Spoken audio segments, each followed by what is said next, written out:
आज ये हमारा वीडियो नंबर 26 है जिसमें हम देखने वाले हैं फंक्शन इन सी पार्ट 4। अगर आपने फंक्शन से रिलेटेड पिछली वीडियोस नहीं देखी तो आप यहाँ से इस प्लेलिस्ट को एक्सेस करके ये वीडियोस देख सकते हो। इससे पहले की वीडियो में ये दोनों टॉपिक्स हमने कवर कर लिए हैं।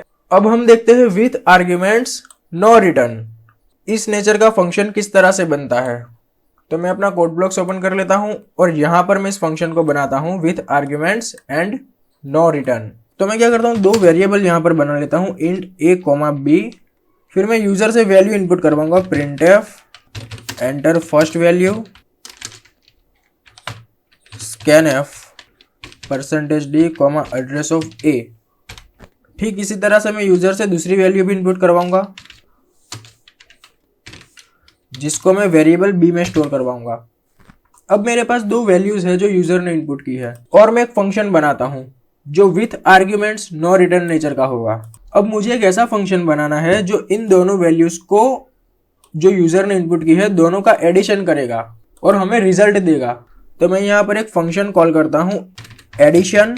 ये मैंने केस फंक्शन को कॉल, लेकिन ये विथ आर्ग्यूमेंट्स नेचर का फंक्शन है। तो मैं क्या करूंगा कि इस फंक्शन को कॉल करते वक्त इसके पैरेंथेसिस में मैं कुछ वैल्यूज लिखूंगा।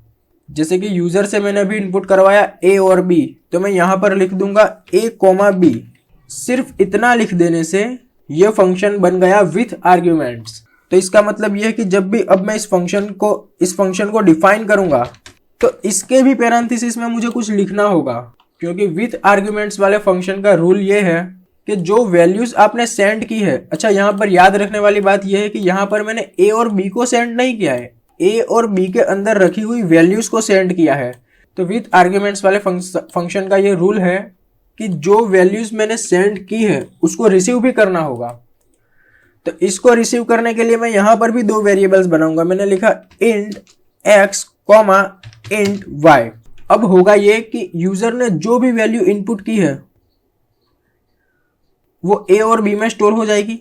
उसके बाद ये फंक्शन कॉल होगा।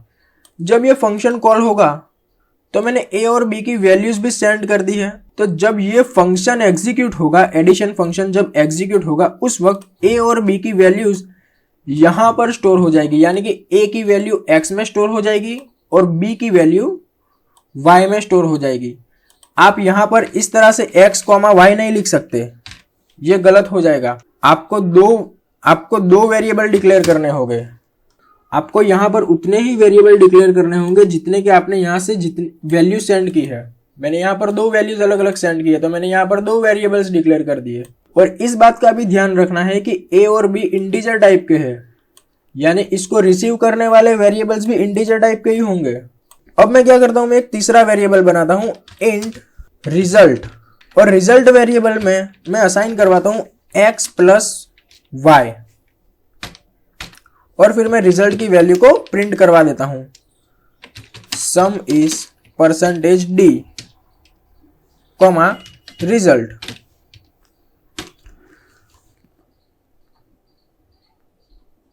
तो ये मैंने लिख दी फंक्शन की डेफिनेशन।